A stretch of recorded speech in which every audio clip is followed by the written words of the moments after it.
ఆంధ్ర రాష్ట్ర చరిత్రలో మునుపెన్నడూ లేని ప్రజామోద బడ్జెట్ను కూటమి ప్రభుత్వం ప్రవేశపెట్టడం హర్షణీయమని జనసేన భీమడోలు మండల అధ్యక్షులు ప్రత్తి మదన్ అన్నారు.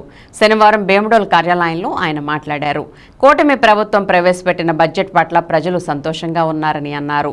CM Chandrababu, deputy CM Pawan Kalyan నేతృత్వంలోని కూటమి ప్రభుత్వం రైతులు, విద్యార్థులు అన్ని వర్గాల పక్షపాతి ప్రభుత్వం అని దానికే నిదర్శనం ఈ బడ్జెట్ అని 3,22,339 కోట్ల రూపాయల బడ్జెట్ అని తెలిపారు.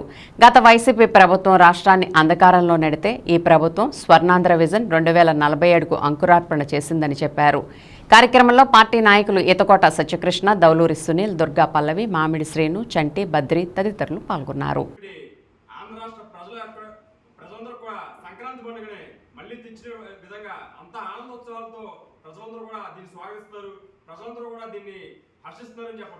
ఎందుకంటే ఈ బడ్జెట్ లో చూసుకుంటే వ్యవసాయ రంగానికి సుమారుగా 48,341 కోట్లు, అదేవిధంగా జలవనరుల శాఖ కావచ్చు, అదేవిధంగా తల్లికి వందనం కింద 9,407 కోట్లు పెట్టి ఏదైతే సూపర్ 6 పథకాలు ఉన్నాయో వాటిని అమలుపరుస్తా అభివృద్ధికి, సంక్షేమానికి రెండింటిని ఏ విధంగా తీసుకెళ్లొచ్చు.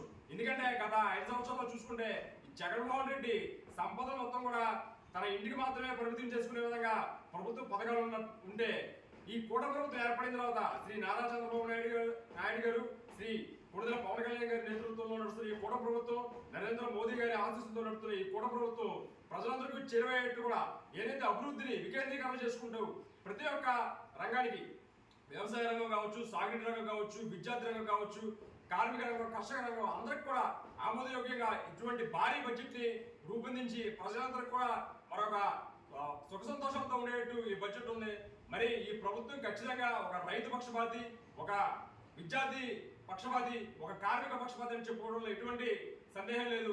స్థూలంగా చూసుకున్నా, సూక్ష్మంగా చూసుకున్నా ఈ ప్రభుత్వం ప్రవేశపెట్టిన ఈ బడ్జెట్ ప్రజలందరి యొక్క సంతోషాలతో సుఖంగాను అభివృద్ధి పరంగా ఆంధ్ర రాష్ట్రం పయనించే విధంగా చెప్పడంలో ఎటువంటి సందేహం లేదని తెలియజేసుకుంటూ, మరి ఈ బడ్జెట్ యొక్క గొప్పతనాన్ని ఆంధ్ర రాష్ట్ర ప్రజలందరూ కూడా చేరేట్టు ప్రతి ఒక్కరూ, మా పార్టీ కార్యకర్తలు, జనసేన పార్టీ కార్యకర్తలు కానీ, తెలుగుదేశం పార్టీ కార్యకర్తలు కానీ, బీజేపీ పార్టీ కార్యకర్తలు కానీ ప్రజల్లోకి చొచ్చుకు వెళ్లేలాగా ఈ బడ్జెట్ యొక్క ఫలాలు ఏంటనేది, బడ్జెట్ వల్ల లాభం ఏంటనేది, రాష్ట్ర ప్రభుత్వం ప్రజల్ని అభివృద్ధి బాటలు తీసుకురావడానికి ఏ విధంగా తప్పపడుతున్న విధానాన్ని చేరవేయడంలో మా కార్యకర్తలు కానీ, మా పార్టీ కుటుంబ సభ్యులందరూ కూడా ముందుంటామని చెప్పి తెలియజేసుకుంటూ, మరి ఇటువంటి మంచి బడ్జెట్ ని ప్రవేశపెట్టిన పయ్యావుల కేశవ్ గారికి మరొక్కసారి ధన్యవాదాలు తెలుపుకుంటూ నమస్కారం.